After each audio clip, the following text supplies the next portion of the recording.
Hello, everybody. Dorothy Morgan here, professional astrologer. We're going to talk about the astrology for April 7th, 2022. We're going to do a little bit with the Astro Dice. This is where you want to ask a question just to get some insight if you like. And then we end with a card from this beautiful Oracle deck. So let's get started. I'm going to share my screen with you. And, what's the important thing for today? I mean, I talk about all of this over in Patreon, so please come and join us there. But today, what do I want to talk about? Up until about, I'm on Eastern Daylight Time. So at Eastern Daylight Time at 11:30 in the morning, the moon will shift into the sign of Cancer. Up until then, if you're watching this early in the day, up until then, the moon is at the very end of Gemini. And so with it at the very end of Gemini, it is making a quincunx aspect to Pluto. And here, let's just animate this and I will show you that. Let's just put this into today's moment and add that quincunx back in. Not that one. Let's go to the aspect set. This is Solar Fire, if you're curious. I've been using it since it was created a long time ago. If you want to purchase it, let me know. I have a discount code for you. Save 15%.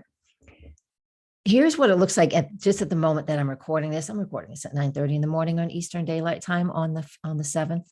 I like to be right in the energy. I don't usually record these too far ahead. So I like to be in it. I want to feel it. I'm asking Spirit to guide me, to show me what to talk about. I mean, the astrology, I know the rest of it is all guidance from Spirit. But when we have the moon at the very end of a zodiac sign, again, we're feeling a sense we can potentially feel a sense of urgency. And so what's the urgency is communicating something to somebody. So over the next couple of hours, it could be from the time of this recording, maybe you're watching this afterward, and you can look back and see, but until we get to 11:30 in the morning, Eastern Daylight Time, that moon at the very end of Gemini, making its quincunx aspect to Pluto. Gemini and Capricorn don't have anything in common, no element, no modality, no polarity. So it just feels like there's constant information or making adjustments.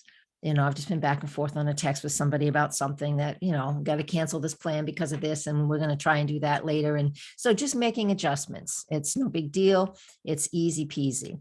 Now, when the moon does get to, let's get back to that other chart.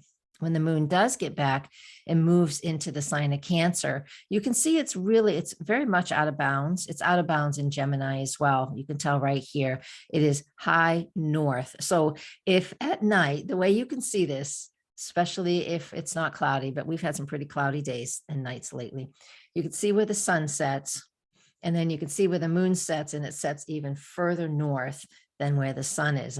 And that's what this represents. So the moon is very north when it is moving through the sky. So look up really high to see it at night. What does that mean? That means that by declination and being out of bounds, it creates, every time the moon is in half of Gemini, all of Cancer, and then half of Leo, it creates, we feel more.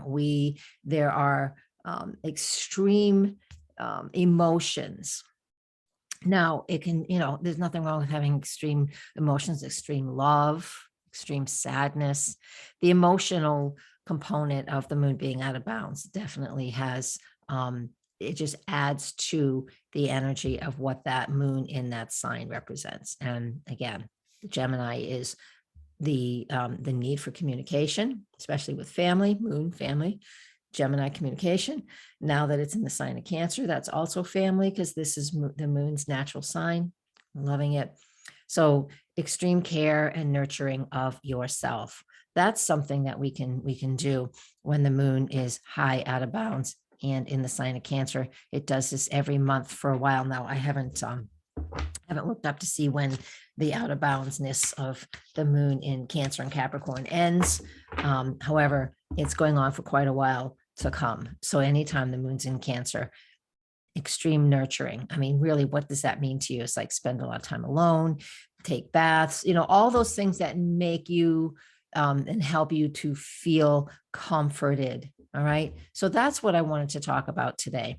And we need that because we still have Mars and Saturn. While it is a separating aspect, they are together by, again, the declination. And we have Jupiter and Neptune coming through that the illusion of what's happening, or maybe you're working on spirituality or art or creativity. They're also together by declination. And that's not always the case. Just because they're conjunct in the zodiac does not always mean that they're conjunct through it's called parallel through the declination. So I know that's a bit sciencey for the astrology, but basically overall, what I'm telling you is take really good care of yourself. And if things are feeling incredibly harsh, do the things that you know you need to do to check out, to take a break. All right. Now, I'm going to use the Astro dice. So now there's a question. We'll ask Spirit and my guides to connect with you and your guides. And, maybe this message is for everybody. Maybe it's not. I don't know. I can't wear necklaces too tight here. This will come off as soon as I'm done this video, but I love it. But I've got Taurus rising and I don't like things at my neck. All right. I have a question. I have a big decision to make about something work related. And I don't know what it is. Neptune and Aries. Ah, Jesus. It's my first reaction. In the 6th house. All right. So I know Neptune is moving into the sign of Aries. Let's find out when. We'll grab the ephemeris, because I haven't even poked at when does Neptune move into the sign of Aries in the sky, right? That's going to be important lesson. So let's look, because it's at the very end of, obviously, it's at the very end of Pisces right now. So I want to get that date. Let me just jabber on while I hunt that date down. Where are you, Neptune?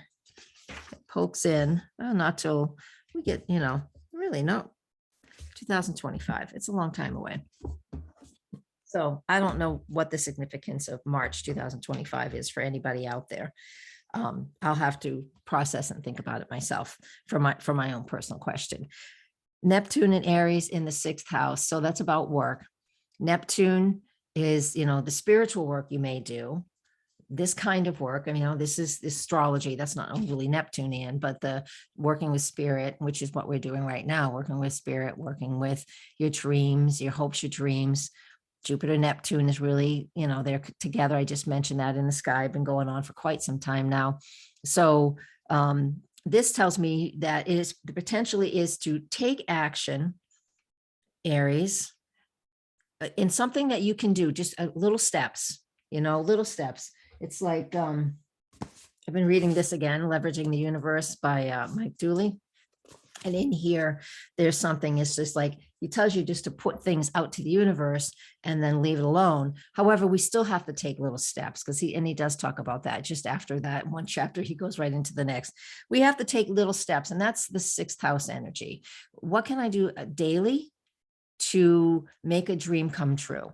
I've been thinking and hoping and dreaming about something, fill in the blank, because everyone has their own hopes and dreams. Fill in that blank. I've been hoping and dreaming and working, and I want to work towards this new thing. So I want you to think about that. What is your hopes, your dreams? How can you take certain steps or take action, or just find a little courage to take one step towards what that hope and dream is? And that is Neptune in Aries in the 6th house. Okay. That didn't help my question whatsoever. Because that means I'm not supposed to find the answer at this moment in time for the question that I have. Now, while I'm shuffling, please, here on YouTube, just the way you can support me at no cost to you, thumbs up and comment, and please share this with your communities if you find this content usable and useful. I spend a lot of time every single week, every day doing this free content. And sharing helps. And don't forget, it's you got to support. I need the support for this too. This is my livelihood. So giving stuff away for free, I love it. I want to continue to do it. However, on the other side of that coin is like, it's just me. I support myself. So please, come and support me in any way you can. Take some classes, order a session, or just come over to Patreon.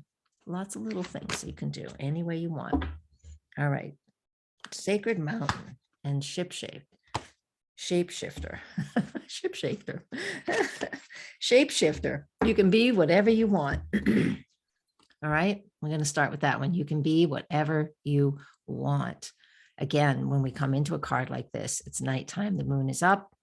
The moon's in Cancer in the sky. This is asking us and telling us to close our eyes and to do that. It's mindfulness, but it's visioning what it is that we want. And so to me, that's what that shapeshifter card represents. So that's pretty cool. And so the sacred mountain is very similar because it is asking you to find a sacred place. So it's like going to church. It's like going into meditation, spending time alone in nature. A sacred mountain is asking us to take that journey to a sacred place, whether it's a physical place or just a place in your mind during your meditations. So both of these cards are quite similar, even though they look quite different. Take some time to meditate, take some time to, really do ritual, right? That's what this is, because, to climb to the top of this might be represented by Machu Picchu. Anyway, sorry. Machu Picchu. All right. I think it represents, and that's quite a climb. So that's an effort. So it's asking us and telling us to do ritual to get into the sacred space so you can spend time meditating, and then you can do that shape shifting and visualize what it is that you want and make those dreams come true. What a great message, huh? And a lot of that is supported by the astrology in the sky. Mars Saturn conjunct is and parallel is a lot of hard work. It's in a 90-degree angle as well to the lunar nodes. Yeah, I'll share one more time. Here we are. It's in a 90-degree angle to the lunar nodes. Mars is. Saturn will be there shortly. And so that's really activating, what is it we value and what's changing? How can we take what is it that we need to release or move from or move into? So there's a lot there. There's a lot there. Anyways, lots more, especially if you do things for your own personal self. So come to my website, DorothyMorganAstrologer.com. And I will see you guys tomorrow. Thank you. Blessings and namaste. Find my way out. Here it is. Namaste.